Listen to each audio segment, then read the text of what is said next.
Okay, so Lonnie, you're first, and the candidates will be at this lectern here. So Lonnie, your 15 minutes has begun. Thank you, Mike. Some of you may recognize my voice. If you've ever been to a Friends of the NRA banquet in the last, 15, 20 years, I've had the privilege of being the MC of that wonderful event. If you haven't been, see Mike Bates before you leave and let him tell you about next year's event. I'm hoping we're having one. COVID will let us get together. I'm running for the office that you've never heard of, State Committeeman for the Republican Party of Florida. What is that? The Republican Party of Florida is made up of every registered Republican across the state. Every county has a county executive committee, which is made up of 2 men, 2 women, and alternates made up exactly the same way from every precinct. In a wonderful world, all of those seats would be filled, and every month we'd get together and have hundreds of people in the room. Unfortunately, that's not the way it works. Most people think about politics a week or 2 before the election, maybe the day they're walking in to vote. Others like me, we live it every day. So that committee is not as large as it could be. The state committee is made up of a man, a woman, and the county chairman from each county. They get together once a quarter to conduct the business of the state party. Unlike some of the staff at state party level seem to think, the party is not run from the top down, it's run from the bottom up. If we work it right and organize it right, the voters talk to their precinct committeemen who pass the information on to the state committeeman who once a quarter bring it to the county or to the state level to discuss what needs to be done. What needs to be done? They work with folks that want to run for office, state office, federal office, county office. We have committees that control the budget. The state party does the fundraising, millions of dollars, to run campaigns. A lot of that needs to be funneled back down into the counties for education. I look around and see what's going on in the major metropolitan areas of the country, and a lot of that's because of lack of education. Not at the school level, but the things that I learned growing up as a Boy Scout, the things I learned at church in RAs, just basic common sense, respect for your country, history of where our country came from. The founding fathers, and they're no different than anybody else. They were just common folks that got together with an idea. Thomas Jefferson penned the words, "All men are created equal." It took us a long time to get to the all men created equal part and understanding that all men meant all men, all women of every race, color, and creed. They talked about life. Right now there's a thing going on about what lives matter. Let me tell you, life is a gift of God, and all lives are precious.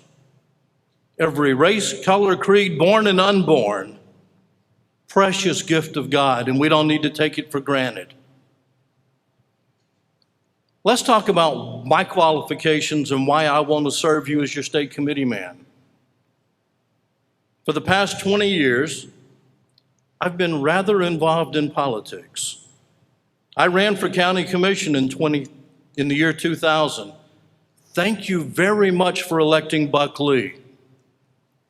You saved me from a lot of heartache and grief. 20 years ago, we were talking about building a courthouse. 20 years ago, that courthouse would have cost about $20 million. Still not built, and the price is about tripled. But because I didn't get elected, I didn't just go home and quit. I went to work for the state party. I was a staff level employee. My job was to work with the county parties, and my territory was every county in the Central Time Zone. I got to go to more meetings than most people know happened. Executive committee meetings, Republican women's meetings, Republican club meetings, young Republican meetings, college Republican meetings. My job was to organize, get Republicans elected. Spent a year and a half there. We did something that hadn't been done since Reconstruction. We got a Republican governor reelected for a second term with Jeb Bush. That was in 2002. Been a long time. From there, I went to work for Congressman Miller. I spent 5 years in Jeff's office, from being a field director, field rep, all the way up to district director. Jeff will tell you today I was his fixer. Jeff spent his time in DC. I spent my time in the congressional district, and I got to go places that he needed to be but couldn't be. He would read things into the congressional record about folks that had passed. I would go to the funerals and present those. We'd fly flags over the Capitol. We would present those. I got to be speaking for him in his stead. He would get thank you letters for attending events that he didn't even know I went to. After 5 years there, I went into running campaigns. I got involved in politics deep up until the point that I saw how dirty politics could be. People quit talking about why they want to be the candidate and why they want to run for office, and slung as much mud as they could to see where it would stick. We seem to have forgotten Ronald Reagan's 11th commandment. Thou shalt speak no ill of a fellow Republican. My job, if you put me back as state committeeman, is I'm going to be reminding candidates. Talk about why you want to be in office. Talk about what you can do, not why the other guy shouldn't be there. The problem with tearing people apart in the primaries is when we get to the general election, we're so bloodied and beaten up that the other side has a pretty easy chance of taking us out. Because there were 5 people running in this primary and 4 of them weren't happy, we're going to vote for the other side and teach you a lesson. Ladies and gentlemen, the next few months we've got a war on our hands. We have got to do everything in our power to get Donald Trump reelected. And I'm talking to Republicans. I know there may be some Democrats in the room, but I'm talking inside baseball now. We have got to get Trump reelected. 2 years from now, Ron DeSantis is going to have his hands full. You may not know it, but our Commissioner of Ag, Nikki Fried, is already positioning herself to run for governor. All that means is we can put a Republican in the Commissioner of Ag seat in 2 years. That's my history. Things that I've done besides politics: I'm on the board of directors of Crime Stoppers. I'm on the board of the Governmental Prayer Committee, Breakfast Committee. I work for a law firm. Well, actually, I work for 3 law firms as firm administrators, keeping their books.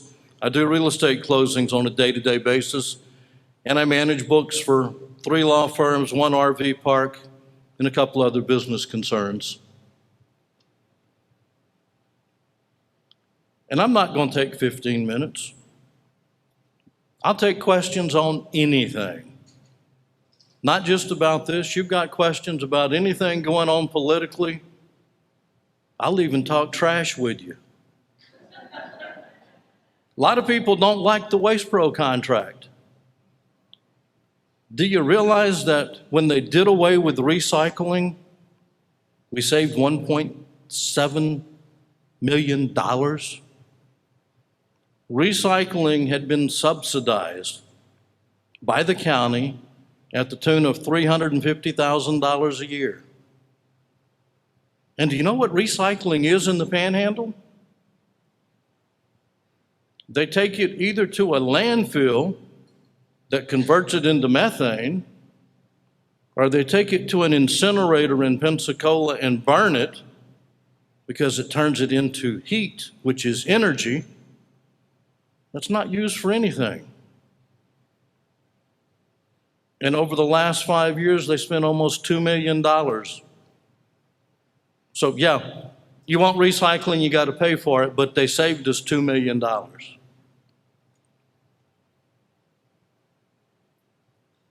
Any questions on State Committeeman? If not, Mr. Moderator, I yield the balance of my time. Does anybody have a question for Lonnie? If you'll step up to that microphone. Jeff, if you can, there you go. What's your question for Lonnie Hawkins? Why don't you fix Pond Creek? This is my question. Why don't I fix Pond Creek? It's not something that's in my power. If it was something I could do, I'd try. Tell me what's wrong with Pond Creek. I know it's not as wet as it used to be. It's been so polluted by this sewage. It's been so polluted by the sewage. I wish that we could do away with septic tanks and everybody would be on sanitary sewer. Wish we had the money to force it on, but we don't. I agree, protecting the environment's important. That's not something that my office that I'm running for would have anything to do with, but keep that question in mind for some of these county commissioner candidates. Are there any other questions for Lonnie? All right, well then I have one for you, Lonnie. The committeeman from Santa Rosa County. Constitutionally, the Electoral College meets in the state capitol after the election and casts a ballot for the president. Assuming the Republican candidate wins, it would be the Republican committeemen that do that. We would have one from the 1st Congressional District. Is that Electoral College delegate from the 1st Congressional District always selected from among the state committeemen within CD1? I don't think so. The 3 members of each county caucus, and they elect a chairman of the caucus, but I don't think by default that goes to that person. And I'm not sure if it's a congressional appointee or how you get to that position. So the answer is, I don't know. Okay. See if you'll ever find a politician that'll say that. First question, and we've already stumped him. That wasn't deliberate. I was genuinely curious. So, all right. Well, that was 13 minutes and 48 seconds. So I think we'll forgive the minute 12, and you are welcome to just give a quick thank you and have a seat, and then we'll call it the next candidate. Thank you so much. I'm Lonnie Hawkins, candidate for State Committeeman. I would appreciate your vote. This office does not pay anything, and if I do it right, it'll probably cost me about $5,000 this year.